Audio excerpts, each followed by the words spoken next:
his illness sort of, there were, what, 3 iterations of it? Yes, well, 4. He had Hodgkin's disease when he was in his early 30s, and he had massive radiation for that, which came back then 3 times. He had very severe heart disease, and then he had Burkitt's lymphoma, and then he ended up dying from lung cancer.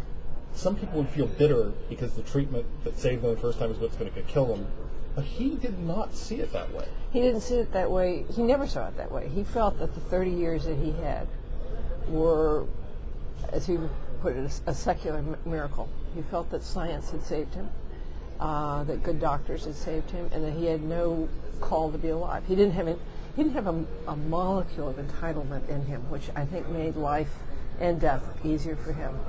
And he just sort of, he was very philosophical about it.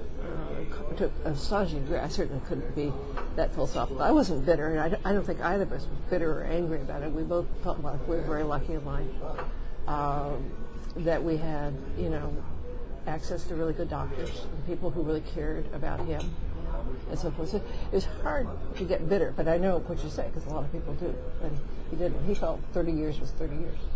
I'm trying to figure out where to start with this love story. Any place. I think that, one of the things I really wanted to do, I'd read a few books about grief and at some point, and I was struck by the fact they didn't talk so much about the person who died as about grief itself. And I really wanted to me, you can't talk about grief without really describing who it is that died in a way.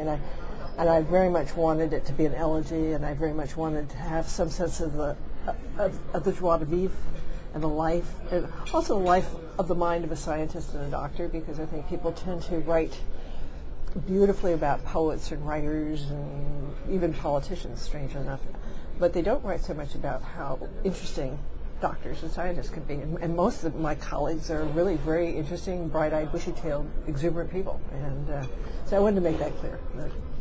And Richard was very funny. Very dry, very dry. And I find that the thing that I miss most now is when something particularly absurd goes on in our profession, which happens not infrequently, and I want to run home to Richard and say, "You are not going to believe this," because he would be droll or just have a one-liner that would pulverize both of us, and that's something one misses a lot.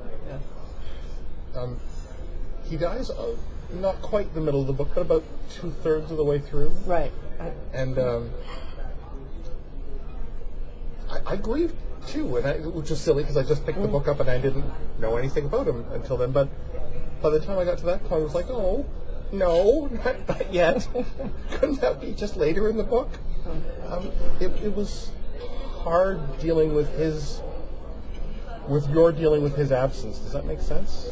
Yeah, and I think that's the whole point. Is that is that grief hits everyone, and unless you're a complete isolate, it hits everyone. And if you're lucky enough to love, it's going to hit. And so, there's very little preparation for grief. I was struck by that. I mean, I thought I'd been around a fair amount, and I think it's so particular to the person you miss, and yet it's such a universal experience.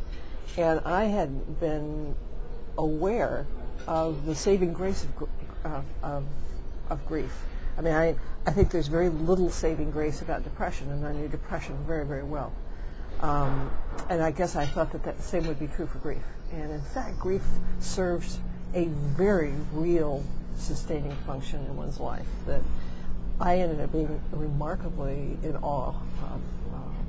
But still, there's no preparation. I found that, this is going to sound weird, lifelong depressive. I found that I liked grief a lot better than I liked depression. Yeah. Because at least grief had a point. It's a point, and you're alive. You feel alive. I mean, with depression, one of the many horrible things about depression is you're dead. I mean, you're dead to everything that you value in yourself and in life. And if you're alive in depression, you're only alive enough to be agitated or paranoid or irritable. So there's nothing life-saving. Whereas in grief, you're frequently in the fray of life. You're involved. If anything, you feel much more intensely involved with life. An intense, acute missing, but an acute awareness of life as well. So it's a very, very different state. I think people confuse them, but they're very, very different. I mean, give me grief any day of the week.